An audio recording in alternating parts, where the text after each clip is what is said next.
अंतर्मनाचा वेध घेणारे news channel star city one. राज्यातील आणि देशातील राजकीय घडामोडी पाहण्यासाठी आणि इतरही बातम्या पाहण्यासाठी सबस्क्राइब करा स्टार सिटी वन।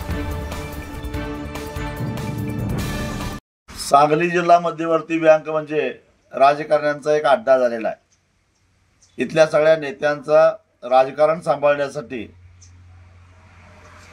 बँकेमध्ये अनेक घोटाळे होतात, भ्रष्टाचार होतात आणि त्याच्यावर सातत्याने पांघरून घातलं जातं।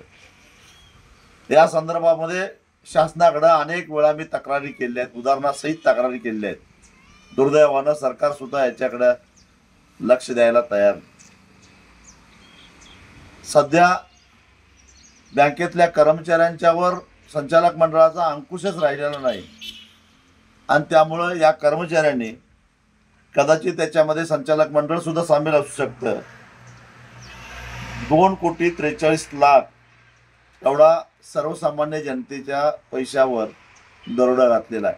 तासगाव, निमणी, सिद्धेवाडी, हातनूर, नेलकरंजी, बसरगी या शाखांमध्ये हा घोटाळा झालेला आहे।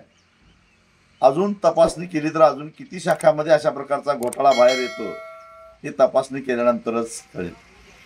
शेतकऱ्यांचे दुष्काळाचे भरपाईचे आलेले पैसे, अतिवृष्टीचे पैसे, ठेवीवरचे व्याज आणि डिव्हिडंड या सगळ्या पैशाचे बोगस खाती काढून, बोगस एंट्र्या करून या कर्मचाऱ्यांनी हे पैसे हडप केले।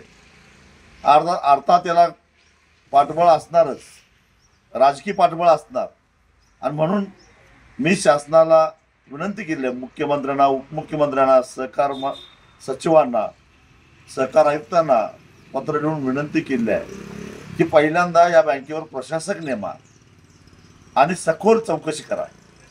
एकतर या बँकेचा 31 मार्च 2023चा जो ताळेबंद आहे तोच धादांत खोटा आहे। ॲडजस्टमेंटसाठी केलेला हा ताळेबंद आहे। त्यामुळे याची सखोल चौकशी झाली तर दूध का दूध आणि पाणी का पाणी होऊन जाईल। सर्वसामान्य